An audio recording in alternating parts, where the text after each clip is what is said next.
Okay. Tēnā koutou, tēnā koutou, tēnā koutou katoa. Tutawa mai I runga. Tutawa mai I raro. Tutawa mai I waho. Tutawa mai I roto. Kia tau ai te mauri tū. Te mauri ora ki te katoa. Haumie, huie, taikie. Tēnā koutou, tēnā koutou, tēnā koutou katoa. Welcome everyone for Shaun's lecture. It's for the ones that don't know me, few unfamiliar faces. I'm Carles Martinez Almoina, lecturer here at the Landscape program. It's a great honor for us to have Shaun here, highly loved person in the program. And yeah, he's been for 3 weeks spending his holidays and working and joining us. So yeah, we're really honored and expecting to hear what he's been doing the last 3 years. Yeah? First of all, I would like to thank you all for being here, for supporting this event and for showing interest and on knowing what Shaun has been doing. So thank you all for that. Secondly, I would like to thank our sponsor and our partner, the New Zealand Institute of Landscape Architects. We are really happy with the relationship, the strong relationships that we have with the Institute, supporting each other in events, etc. So yeah, all these nibbles, fantastic nibbles that we had outside. So yeah, thanks to the Institute. So I would like to thank that and acknowledge. Also, it's a great honor to see how all the students, they take responsibilities in the Wellington branch. Now it's Daryl Baldwin. Before it was Cassandra Drayton, Jesse Wigglesworth, and others. So it's really good for us to see how we can contribute to build this kind of small community of landscape architects in Wellington. Yeah? Thirdly, I would like to thank Moana Poinson, who has been, as usual, working excellently, organizing the event, and she's part of the admin staff, so I would acknowledge her work. And fourthly, I would like to thank again Shaun for his generosity and for his attitude, helping us these days, and my being pleasure. Kind of excited to show us what you've been doing. Yeah? And yeah, because I arrived here 2014, and maybe the second day or first day or second that I was here, I met Shaun. So at that time, he was a third-year student. And Martin Bryan, who was the coordinator of that time, of the course one of the courses that I was going to teach, he told me, well, he arranged the tutors, and as usually we had a fifth-year tutor, but he told me, we're going to have 2 third-year tutors with you for this Rhino 3D modeling part. I say, 30 years as a second-year course. Okay, let's see. Anyway, so we arranged this meeting, and I was thinking these days, the first time that I saw you. And they came, Michael Cook and him. And the first thing that it shocked to me is that both they had red hair, so which for a Mediterranean perspective is not really common, I said, okay. But then I look at Michael, and he was wearing a T-shirt and shorts, and we were at the start of July, which for a Mediterranean perspective was, oh my God, where? So the concept of temperature is quite different. Anyway, so yeah, it went really well, and that was our first time that we were together, and we were together every year until he left. So in different courses, at least one course a year. And it's always been a pleasure to work with him. He's a fantastic team player. He has an amazing learning attitude. He's always keen to learn and to do, and always with a good attitude around doing things. And yes, I can just say good things of him. And of course, when he left, we were sad, but we understood that he needed to find his own opportunity. So he left 3 years ago to Virginia Tech. And yeah, during those years here, firstly, he worked as a tutor and then as a teaching fellow, and I worked with him and I didn't teach him. I just co-supervised with Peter his master thesis. So he started, actually, Shaun is a living example of how a master student can shift the thesis into PhD. So if some student wants to do that, so yeah, that's a successful living example of how we can, as long as I'm still living, transform a thesis into a career, a professional career. Yeah? He did then he did the thesis, his PhD with Peter and Joanna, and he did this amazing PhD and about related to extractive landscapes and landscape experience. And so I imagine that it's going to be connected to what he's going to talk about. And you want to talk about something about the thesis? Briefly, Yeah, sure. Actually, it's still the case that you can shift from master's to PhD. You still can, okay.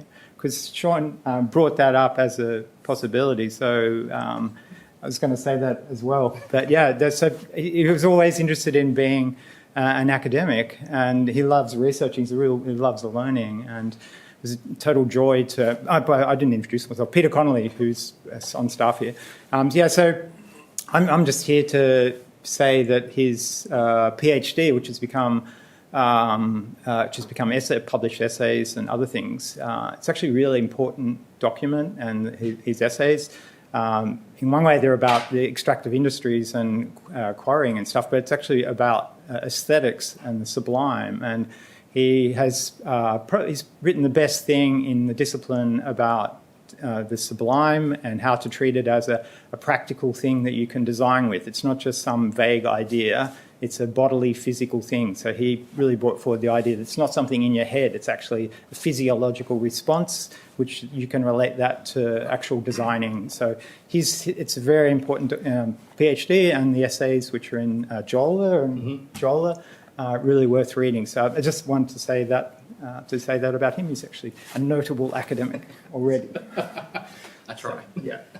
Thank you. So anyway, let's see. Let's give Shaun a warm applause.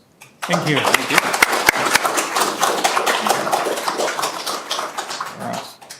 See if the lights want to behave. Is that, you guys can see the screen good? You don't need the lights down any further? Good. Alrighty. All right. So as Carly's kind of mentioned, I want to talk about rocks and stuff. Anyone who has probably come across me even for 5 minutes over the last 7 or 8 years has kind of picked up on my predisposition for rocks. But kind of going and expanding upon the kind of PhD work and taking it in new directions and kind of expanding it out into kind of giving it a more fuller life. So these are the Blue Ridge Mountains, really famous in North America, and they run through Virginia, North Carolina, South Carolina, down to Georgia and Alabama. And these mountains here, along with the Appalachian Ridge and Valley, these are, if I'm not mistaken, either the oldest or the second oldest geologic forms on the planet. And we know that by how the exposed geology in these mountainsides that have been cut through by the rivers through there. And a slightly weird anecdote about that. The river which does this is called the New River, but it's actually the second oldest river in the world. So not a very good naming scheme, if you ask me. But I'm really interested in how these kind of landscapes come to form and how they're still kind of shifting around and kind of going beyond a kind of geomorphological sense of understanding that. And we can kind of contrast that with the landscape of Wellington, right? New Zealand really is probably the most tectonically dynamic place on the planet. A really strong contrast to the seriously ancient forms of Appalachia. And we can kind of look at these two kind of scenes in here and see similarities, but it's the underlying forces, not necessarily the kind of surface level things in which I want to kind of tap into. The reason why that is as landscape architects, I think at times, and this is probably being like a little bit, polemical, kind of, prodding the bear a little bit, but we're quite literally superficial at times. We're interested in the surface. When we think about the underground as landscape architects, typically that's about as deep as we get. Where do root balls go? Where are those underground services? Or we treat the underground as this great unknown and this great thing to be feared of, to be worried about, to mark off with red hashes on our plans as do not touch or do not dig.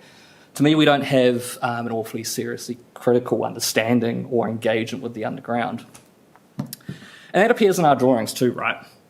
The way we draw things reflects the way that we think about things. And while this is probably a little bit tough on these examples here, but these are pretty standard ways of drawing and representing a landscape. And what's missing under there? The underground, right? We're starting to see a little bit more engagement with that out of seeing some of the work here over the last couple of weeks and places like Auburn and RISD, where they're starting to play around with how to design those soil structures, those horizons, the water levels in there. But it typically stops at the point where those root structures end. Whereas I think there's a whole lot of depth there worth playing around in. So a little bit about me, if you don't really know me. I know there's plenty of students in here. I have faces I don't know. I am a little country chicken from Carterton in the Wairarapa. It is a lovely little service town of when I was growing up, 3,000 people, but apparently according to Wikipedia there's an extra 3,000 Wellingtonians living there now. But as you can see in there, Wairarapa is characterised by its great big wide valley plain, but right next to that valley plain is the edges of the Tararua Mountains, or Tararua Ranges. And those ranges are formed by the collisions of those tectonic plates. And so you have this dramatic contrast between flat and rise and how kind of dramatically expressed those underground forces are on the ground there. So this is kind of more or less to a certain degree that the view I could kind of get, head out of my front door, go down the driveway. Typically I'd go left to catch the school bus. If I looked right, you'd see down the road and see something like this almost every day. After, doing my growing up in Carterton, I came here and spent 10 years here, and this is where I think I really grew up. I came in here, wanted to do architecture, didn't quite work out, C+ average in first year. Entered landscape architecture, didn't really know what I was doing, hit 311 with Peter and something just clicked. And then it was really, A's from the get-go after that. It really kind of took a while to get the ball rolling. But here I really learned to think like a designer, like a citizen, like someone who can actually make a difference. And I can't tell you enough how proud I am of this program and the time I've spent here. And, these people here, the more I kind of spend time away from this place, the more these people in particular have impacted my research. And I just want to throw Carly's in there as well for the teaching. He's been a seriously influential person on my kind of pedagogical practices. But Martin Bryant and Penny Allen, I think it was how Penny described wanting to engage with how landscape feels along how it works, right? She wanted to work through that as a twin thing. And Martin's just unceasing positivity to finding cool things in design. I think that's kind of it's flowing out in more of my work now. And then, just working with Peter, I wouldn't be where I am without Peter. So I really can't thank you enough for everything. And, you spend enough time here and you want to try and have some kind of output. And this is the PhD document. Too big, too long, 650 pages, 400 drawings. First design-led PhD in landscape architecture in New Zealand. And as Peter mentioned, it's really trying to figure out how to document and work with designing with the sublime and not leaving it as this vague, wishy-washy concept that gets rolled out every now and again to sprinkle on top of a bit of conceptual work. I really wanted to show how it was quite a distinct thing and how you could design it in a really clear way. And I kind of chose to work with a quarry as kind of a little bit of a tongue-in-cheek way. It was actually Martin, really. He said, we all know the quarry is sublime, so why don't you do something else? I said, I kind of thought, if you think it's sublime, then I'm going to show you how it's sublime. So that's how I kind of got interested in rocks and all that. And then spent the last 3 years in Virginia. If you don't know America, I'm on the East Coast there. Appalachian Ranges kind of run from down there. So it's quite a serious little mountain range. And I've been teaching and working with a whole bunch of really fantastic students. It's a totally different kind of academic atmosphere over there. We have a 4-year bachelor's program with no master's program kind of attached to it, mandatory-wise. So there's kind of different emphases and different priorities placed around that. But really, really fantastic students to work with, really hungry to learn, really hungry to try new things out. This woman on the bottom left here, Anna, she was a planning student, and she took my landscape representation course for the first time. took it, and there was her first time drawing something. And so I got to really teach her how to draw something, how to think through drawing. And at the end, she was by far and away the strongest outcomes in the entire course, just because she really just wanted to dive in to think about, how do I just draw a landscape? How do I draw things outside of how a planner does it? And love taking students out and actually doing field work and actually engaging with sites and getting those designers to talk on site about their problems and their challenges, and kind of treating design as this thing which it's not mystical. I'm not interested in mysticism in design. I really wanted to pin things down, understand them. And so growing up as a designer in this context, I was just thinking as I was making these slides, like, what are the things that have kind of shaped my interests? And big landscapes, geomorphic force, depth and time, experiencing scale, how landscapes feel, how landscapes work, the politics of landscapes encounters. All of these things, like, kind of underlying trends in my work. And what cuts across them is a couple of other kind of trends going in the other direction. So how does one feel a connection to place, and how do you actually design that? How do you pay attention to landscape materiality in a critical way that goes beyond just how do you specify, but actually how do you work with it as a co-designer, as a collaborator? Landscape representation is a big one.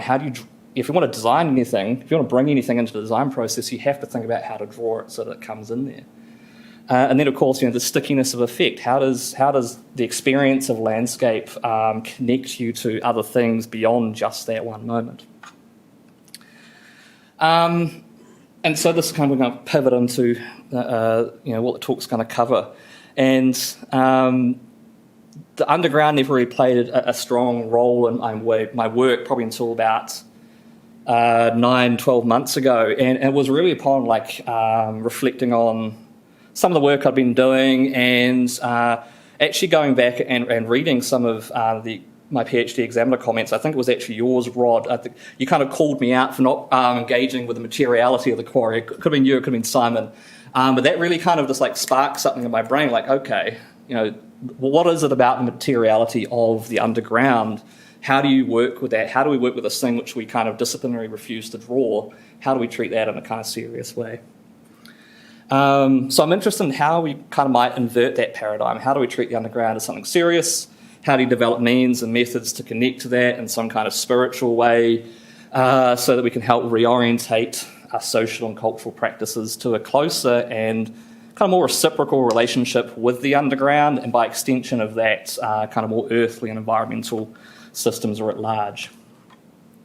So moving through this kind of three movements, as any good story has a beginning, a middle, and an end. I don't think I'm slaying a dragon today, but we'll see how it goes. This is a really fantastic book. I'd really recommend it to everyone in this room. Timefulness, How Thinking Like a Geologist Can Help Save the World. And what Marcia Bjornarand really pulls out is that there are a series of social, cultural, and material things in play which have made us intemperate and intemporate. We've become time illiterate. We no longer understand how time works at a landscape scale. We speed things up. We only want to understand things in terms of our immediate perception, and this is increasingly becoming faster with things like social media and TikTok and all that good jazz.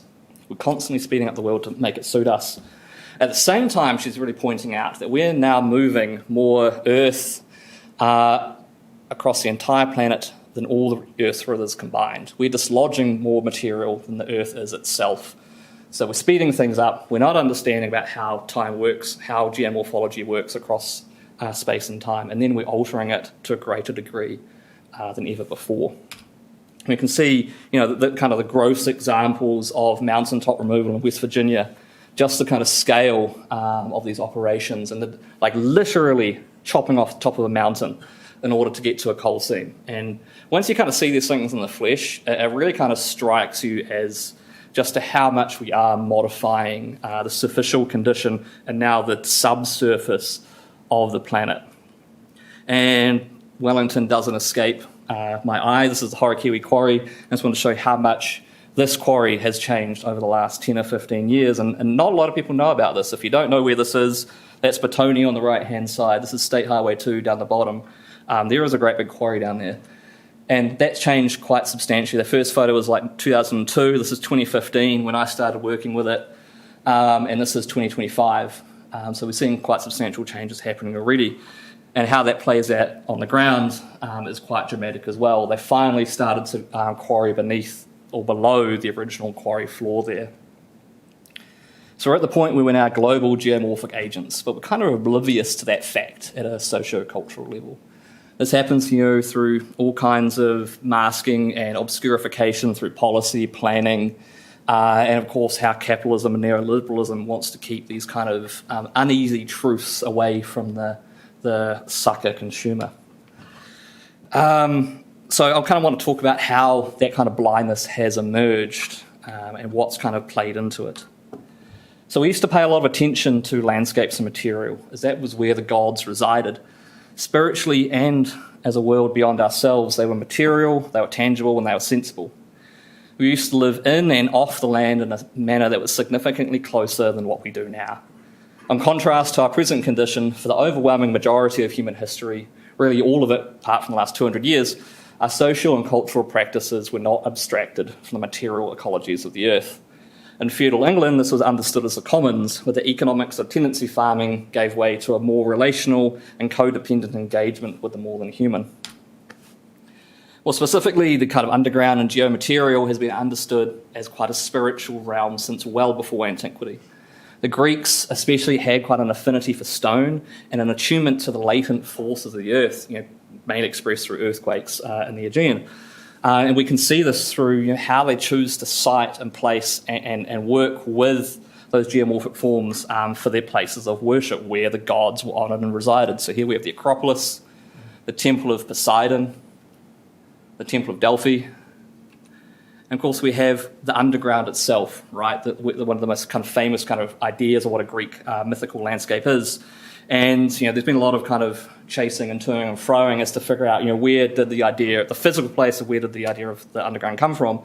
And these are kind of the two likely suspects, the cave of Deros on the left and the geopark of Agios Nikolos on the right. As Vincent Scully points out, it was really the natural forms which were expressions of the gods themselves. The gods were in the landscapes, they were in the materials, they were not elsewhere. The divine was material, and therefore some gods were of stone and some were of rock. In Iceland, in 930, we have the formation of the first republic. A republic is a form of government, which was formed to meet here twice a year to discuss matters of concern. And Carl Coleman has a really fantastic essay on this. But the republic chose to meet here at the continental drift between the North Asian and Eurasian plates, because the landscape brought forth the aesthetic and political connections between those who chose to meet and the land itself beyond them. So that the island played a really strong part. The geology of that, the rifting of that played a part in how they chose to meet, how they chose to work through their decision-making as a group. Going back to the good old biblical times, we have, I've forgot who this one is. That's embarrassing. One of the Greek gods forming man out of clay, right? So a lot of our creation stories have this kind of mythos built into it, where the Egyptian kind of met a really older god, Khnum, moulding man and the other deities out of clay. We have the creation of the first woman in the Māori creation story, Hinea Huione, who was moulded out of clay by Tane, and he blew into her mouth and she sneezed. And that was where the saying, Te he mauri ora, behold the sneeze of life, comes from. We also have Adam. Adam's name comes from the earth itself. In Hebrew, Adam means red and Adamah means earth. So Adam becomes red earth. So our very creation stories we were telling ourselves came from the underground. We also have the measures of human cultural and technological development are measured in relation to the engagement with and appropriation of subterranean material. These developments weren't made by minds disconnected from the environment, but rather through iteratively developed ontologies shaped by the material itself. What we were capable of can be measured through the forms of collaboration we have with those materials. In other words, our history has not been shaped by our minds, but how flesh forms confederations with stone and metal. we can see how precious some of this material was for indigenous cultures across the world. And Yellowstone, the obsidian mine there, it's an incredible volcanic landscape. Some of that stone was moved over 4,200 kilometres away. That's from the left half of the US almost the entire way to the right. In Naxos, we have the oldest continuous quarry in the Mediterranean. It's situated in Greece, but that has been mined well before, it goes well into prehistory, right before we were writing down history. We have the Chevette Caves in France, the famous location with the cave paintings, which was a place where the spirits came out to dwell with you, right? Painting those spirits there. You painted them to make them present in your time of need. And then we have the Esker settlements in kind of the eastern part of Canada around Toronto, where there's glacial drifts or left behind from the larger gaps in the glaciers there, were always used for settlement, transport and material uses by the indigenous peoples there. And also the forces, not just the materiality of that landscape, right? Japan is remarkably well known for its sheer density and complexity of its geothermal hot springs. We also have the pink and white terraces, which are, we all know, but are sadly gone. They're formed by the geotectonic forces of New Zealand.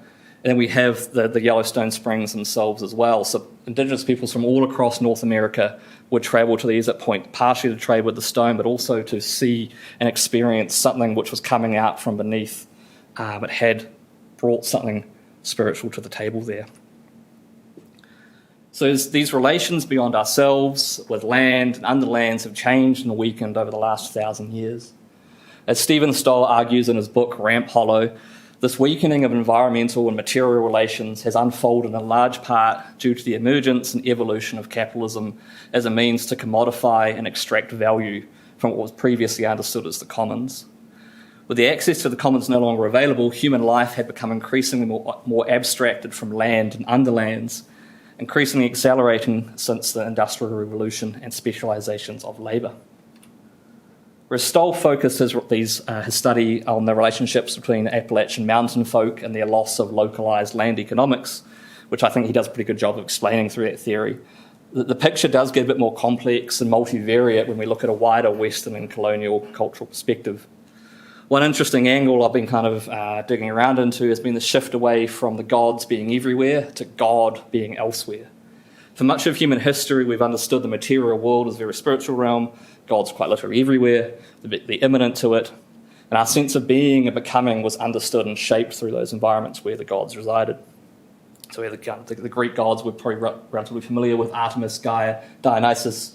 But those kind of relationships were present all throughout Europe as well. So Nun, Tanta, Suelta, and Abnoba were two Celtic gods of nature, fire, earth, fertility, forest, fire, rivers and mountain ranges. And then, can't remember when Yahweh popped up, but when you have Christianity popping up and then later Islam popping up, we have the shift from the gods being with us to the gods being elsewhere. It shifts from a polytheist immanent ontology or way of looking at the world to a monotheist transcendent ontology of engagement. We also have an increasingly visual culture kind of shifting on and actually accelerating from after the monotheism turn.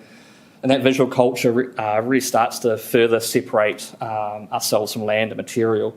Previously, narratives and knowledge was understood and communicated through the land itself. And we can still see that in New Zealand through whakapapa and the kind of narratives we tell around that. But as Western culture developed and Christianity matured into its more recognisable and distinctly less pagan light form, these narratives were told visually indoors away from their origin, and churches and the stained glass artwork played a serious part in that. We also have the introduction of widespread written form. So prior until the invention of the printing press, writing was done in Latin. It was done through monks living in little monasteries, and they would spend over a year, several years, transcribing one copy of a book into another. So very few people had availability of knowledge outside of what was told and what was seen out there in the world. But with the introduction of the printing press, these things get abstracted out and put onto the page, which is fantastic for the dissemination of knowledge more widely, but it adds a layer of abstraction into the piece. It abstracts us away from where those stories came from. And then we have the kind of constructions of a science of visual perception and the use of narrative allegory through artefacts, which again start to further abstract ourselves away from the material world. There's this kind of layering of like trace papers, and at a certain point, you add that last bit of trace paper and you can't see what's behind it anymore. Landscape painting is a real culprit in this as well, right? So we have this reduction of the landscape and environments to visual artefacts. They're idealised forms and idealised material relations.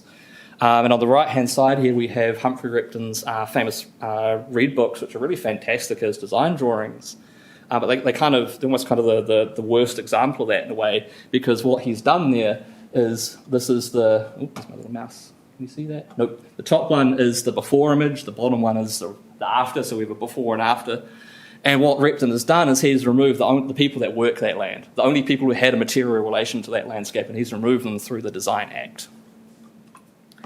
Then we have the city itself, and I'll kind of argue that in a way that the city has been constructed as this kind of macro model of a cloister, right? A cloister being the kind of the medieval idea of the monastery out there in the landscape, typically surrounded by woods or wild, kind of evil, untamed environments where bandits and all kinds of nasty stuff, maybe the devil lives. But inside the cloister was safety. Inside the cloister was the safe space where things were rational, they were understood well. And I'd kind of use that allegory for our cities, right? Whenever we build out our cities, we only retain the kind of ecosystems, the kind of materials we choose to keep within the city there. We don't have these kind of messy, uncomfortable ecosystems, those materials anymore. We modify things for our own needs and choices, their own agency be damned. And then we have language itself, and Robert Macfarlane writes in his book that the underground is literally cast as a negative. Why go low? It's a counterintuitive action. And an aversion to the underground is buried in language. And many of the metaphors we live by, height is celebrated, but depth is despised. To be uplifted is preferable to being depressed or pulled down. Catastrophe literally means a downward turn. Cataclysm, a downward violence. And so even in our language, we are talking about the underground materiality, or just being down as a negative, right? There's all these kind of things coming together. And then as Tim Ensor points out in his really fantastic kind of study of the use of stone through Melbourne, the scientific method has construed materiality, and he's talking about stone in particular, as a passive thing. It's waiting human hand to have impact, phenomenological impact as he describes it, but it's waiting our hand to have value in our kind of larger value systems as sociocultures. And a particularly unfortunate example is Virginia Tech's love for its local stone. They call it Hokie stone. A Hokie is this kind of ridiculous turkey-shaped thing that's our school mascot. And so every single building, by decree of the university leadership, must be at least, I think it's 70% covered in Hokie stone. And there's nothing special about Hokie stone. It's just the regular old local variation of limestone colour. But it's been commodified into a product. And they keep having to buy more land to keep getting more stone out of the ground. And so this is my office building, actually. My office is right there. On the other side lives the president of the university, so we have to behave ourselves. But it gets worse. So I'm down in Blacksburg, which is the bottom south left end of Virginia. And Virginia Tech has opened up this really fancy new campus in Northern Virginia, where all the richest people in America live, where it's connected to DC. And they decided to build what they call the Innovation Campus, which is tied up with the literally right next door is Amazon's HQ2. So the idea is that this becomes a pipeline of software engineers to go to Amazon. But what do we have down here? Hokie stone. Anyone have a guess about how far that drive is to move that stone? Go on, take a stab. How long? California. No, it's not that far. It's 345 kilometres in a straight line. We don't drive in straight lines, so it's probably well over that. But moving that much stone, how can you call, I'm going to be political, I don't think it's quite right to, in this day and age as a university, to use materiality and have sustainability impacts in that kind of way just around a product of stone, especially when you start to see it as a pure commodity. So these are some of the consequences, and this is quite a close one to me, of that unseeing and that unfeeling of that relationship to the underground.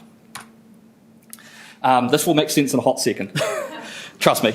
In our efforts to reduce CO2 outputs, reduce material wastage, and prevent needless environmental destruction, I think we have a pretty fundamental problem. We've become so abstracted from that the negative effects of constructing our built environments are obscured from us. Just like these kids I'm about to show you, I'd be willing to bet that very few people outside this room, we're all built environment people, we probably have a pretty good idea about this, but what goes into producing a building slab? The beams, the columns of your office building, the foundations of your roads drive on daily. You might find these kids kind of comical, but there's a similar reflection of this in how we're understanding where our building products are coming from. I ordered 200 hand-forged knives for my dorm room and built a Wix website to sell them. Sorry. I'm Noah Rosen, founder and owner of Forged to Table Knives. Thank you, Peter. Working my way up through the culinary industry, I knew a lot of people that would love an affordable handcrafted Can I go into it? knife, so I saw the opportunity. Hang on. What if I click in here? I ordered 200 hand-forged knives to my dorm room and built a Wix website to sell them. And now, a brand new sneak peek from James. If I drag this over, there we are. We've got passion, we've got determination. Like It's if we worth set it, our trust sights me. on something, you better believe it's happening. And now, a brand new sneak peek from Jamie Oliver's Food Revolution. Hello. Oh, no. Oh, okay. We'll skip past it. They literally don't know what a tomato is. They call it a pumpkin. They don't know what an eggplant is. Even when it's got two parts. When he says it starts with egg, I think they come up with egg salad. And I can't remember what there's like. He goes, oh, tomatoes like ketchup. So I would take the position that we have a similar problem with how we use materials in the underground. We keep making these great big holes in the ground, appropriating that material with absolutely I took control. no idea of the impacts and the processes that go into it. Okay. So part of reversing this trend, Jamie Oliver spent a lot of time, trying to figure out how to deal with American kids and the how they know where their food comes from. Trying to do the same thing with this underground. How do you kind of reverse that trend? By getting folk to recognise how earthly material isn't just this passive thing. It's not static. It's agential. It's active. It's not lying there waiting passively for human interaction, for value to be given to it. As designers, we have a pretty heavy burden from our part in creating these kind of socio-cultural attitudes towards the underground through our use of construction materials, through how we plan our cities. But we also have an immense opportunity to create alternative ways of doing and being that embrace that geologic agency.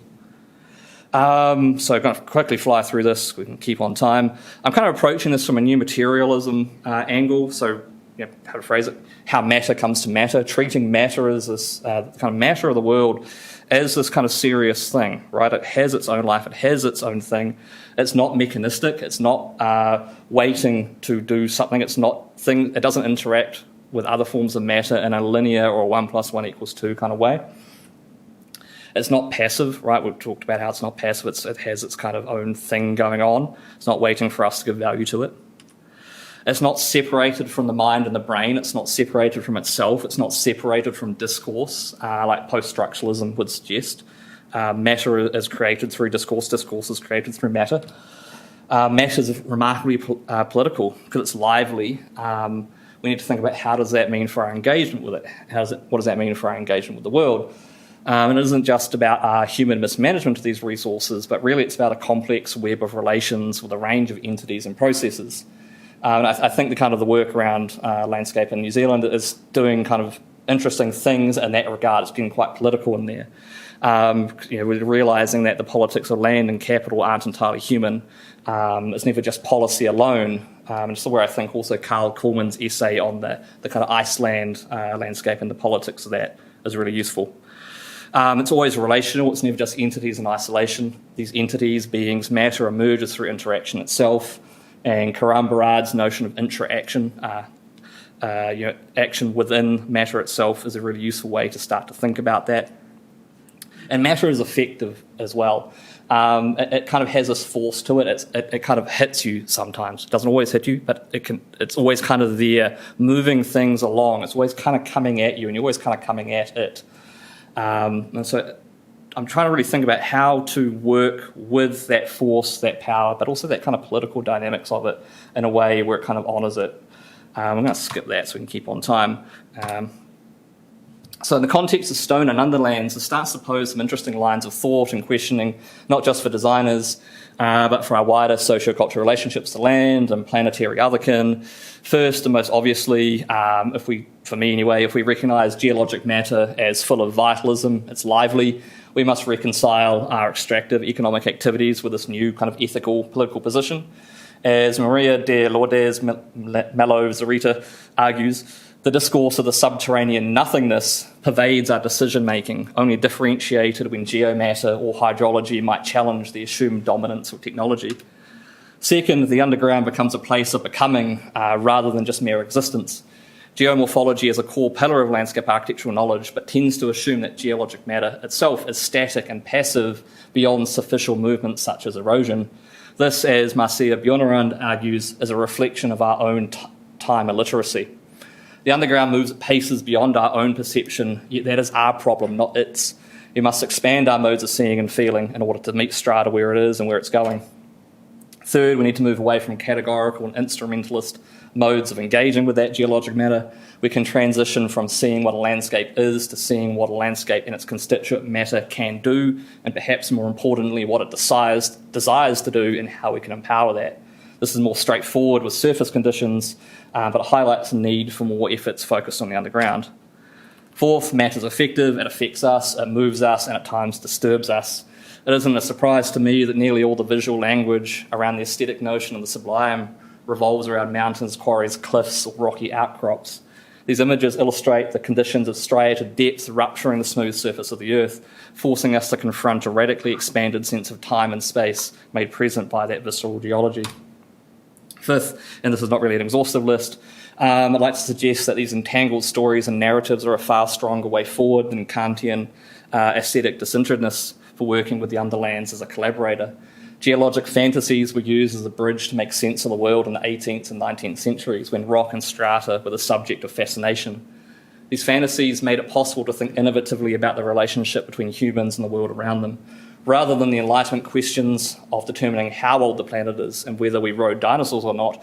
Our contemporary geologic fantasies may raise questions on different ways of living with that Earth. And as Robert McFarlane points out, the Earth has a very different rhythm of life than us.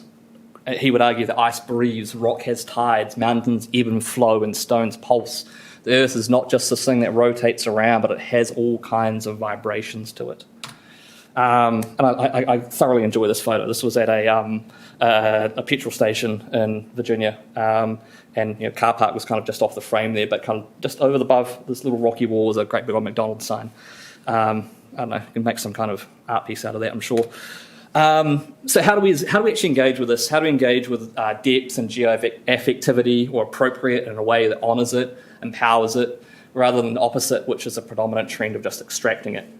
Rather than standing up here and professing some kind of world-changing scientific breakthrough, I'm just going to kind of more humbly share some of my insights on this challenge, some of the work I've done through my creative practice work, but also kind of some built examples which I think start to open up this question through physical implementation. So just starting off with a bit of my own kind of work here, a little bit of methodological experimentation. This is building off some of my previous work on working with affect by folding in Johann van Wolfgang Goethe's notion of a sensuous empiricism. This approach treats sensation and feeling as a real means of producing knowledge. I was very concerned with how do I employ the kind of techniques and methods and tools I had at hand.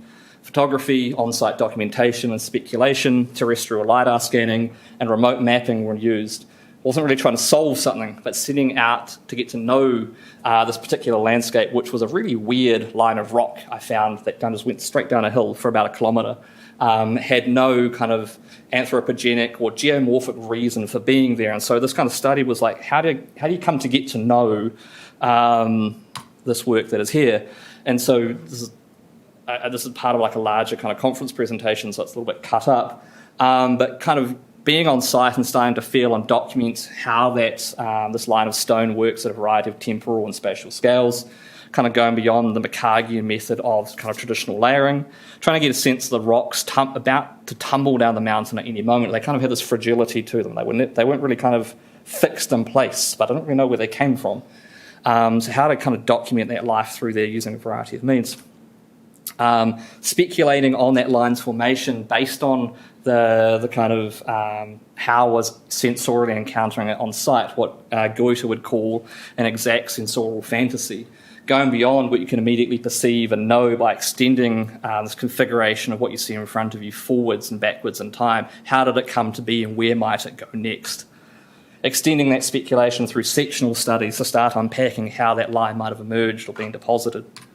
And lastly, expressing depth through a contraction of what has been felt on site, discovered through remote analysis and speculation. This diagram adopts a graphic technique developed by Alessandro Arenas, where the relationship between the landscape surface and depth is inverted, with the underlands radiating outwards from the surface as centre, rather than descending from the privileged surface plane seen in your typical section study. The major formative events that constructed this mountain are abstracted out along the outermost ring, with the approximate location of the Appalachian Ridge and Valley Formation denoted with the blue dot. Graphic devices like this bring us into contact with that effective stickiness of deep time by forcing us to confront scales of temporal timelines and space that go beyond the everyday. And I've got no idea about how this line is here. I've asked so many people how this line came to be. You know, local people have been here for 30 years, like in my department. Clueless. If you can figure it out, let me know. I won't sleep well. Fantastic park here by MVVA. Bailey Park, this was a really manky, kind of underused, I think it was actually a car park outside the premier concert space for Cornell University. You know, serious university with serious kind of music department. And what MVVA did was started to kind of allegorically, metaphorically peel up the Earth's surface. This kind of, I can't remember what the exact material it is, up there. It's probably some kind of granite, because it's all kind of glaciated regions up there. But really kind of like peeling up that ground, revealing what's underneath there, what is at the subsurface, and bringing it to the surface and kind of forcing you to confront it in a way. And when I discovered the construction drawings, I was kind of a little bit upset, because I kind of realised, and it makes sense, it's a concrete core with a veneer of stone. It kind of had this kind of inauthenticity to it. I'm sure you could do it in a more authentic way than just a veneer. So I think it's a very strong example. I wonder how we might start to not just appropriate that material just for aesthetics. I mean, it's not just for look of this, it's about that peeling up. But I think it could be done in a stronger way. And you know, keeping with the MVVA theme, we have a really famous teardrop park, and this is in New York City, which is really famous for the Manhattan schist geology there, which really structures the city.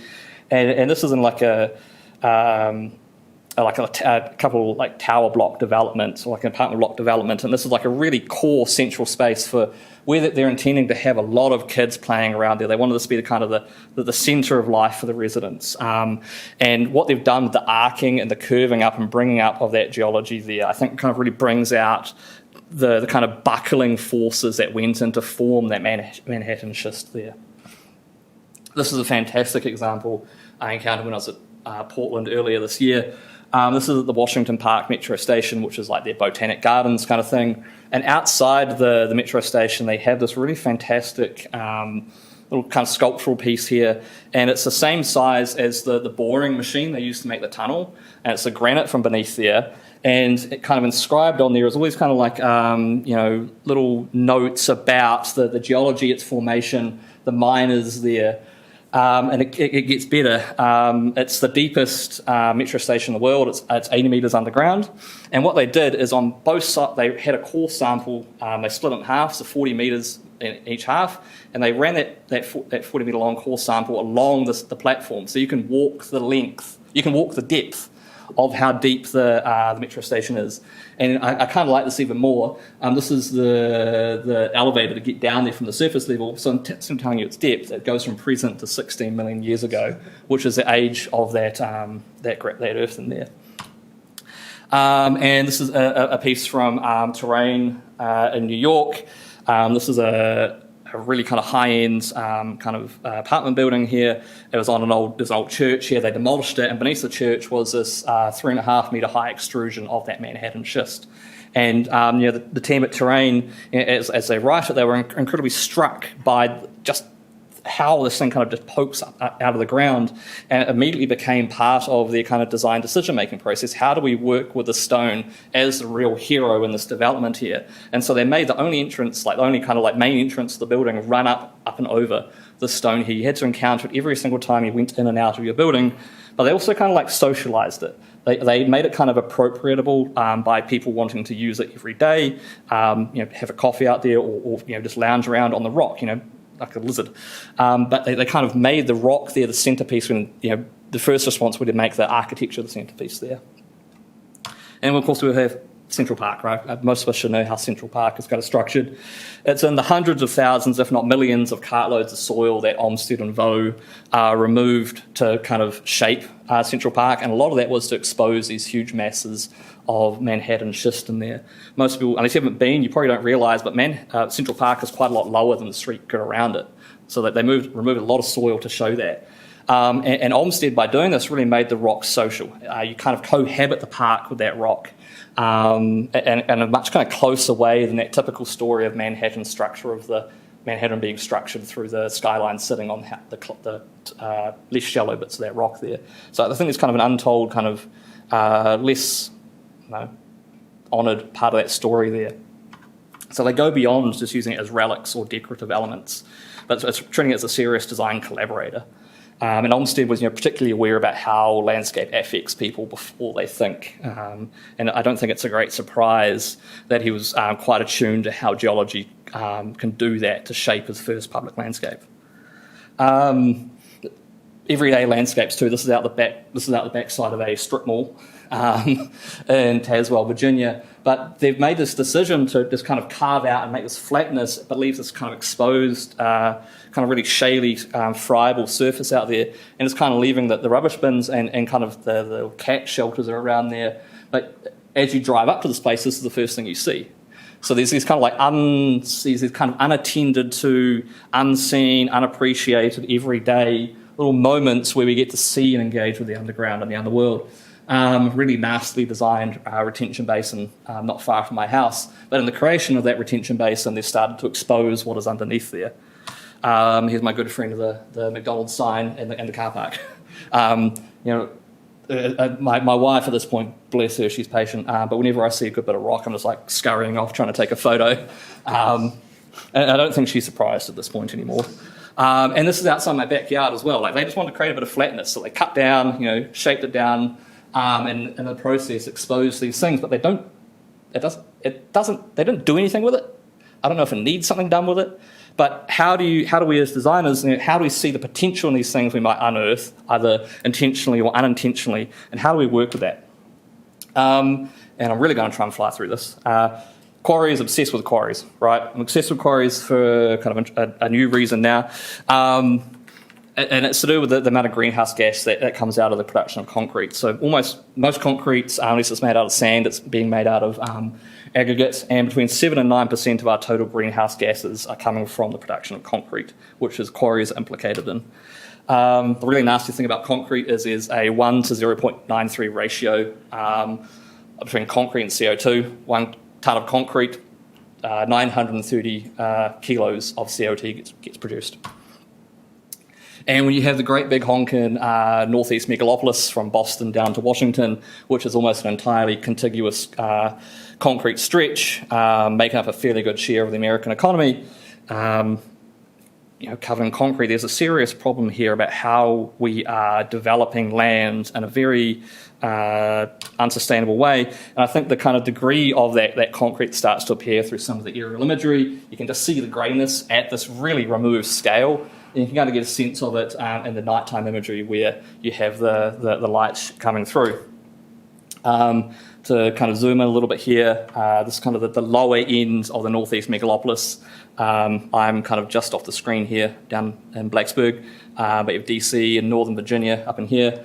And beneath that, you kind of have these kind of sandy, gravelly kind of coastal plains along here. And then this is all kind of limestoney, kind of shale, kind of sedimentary rock eroding off these mountains. And this is a lot of the hard rock that's left. But right beneath Northern Virginia, you have this kind of little spider network of igneous rock, really, really hard volcanic rock, which is fantastic for making concrete out of. Really high strength concrete, like making airports. And Northern Virginia is known within America for just how pervasive its suburban spread is, right? And just how crass the use of land and material is there. And so to fuel all that, there's been this huge spread of quarries kind of heading more and more west, right? On the right-hand side, we have a lot of these kind of smaller kind of sand gravel pits, but this is where they're getting all that really fantastic hard igneous rock. And what's kind of weird about it is you have these great big holes in the ground, but people living right next to it.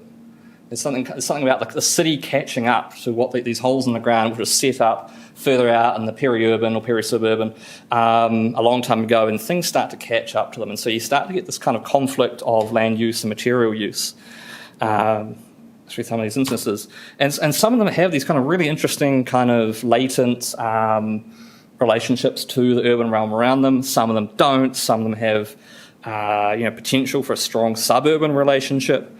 But there's something about the way they're kind of being figured in the urban space which intrigues me, and how they reveal the underground in doing so. Like, quarries in the urban environment are just about the only place where you can see depth. Unless something's popped up at the surface, it's the only place you can look down. So this is Dalia's airport in the top right here, a real serious airport for the US, and this is a quarry that was made to make it, essentially, and then it's kind of birthed all the suburbia spreading out around there.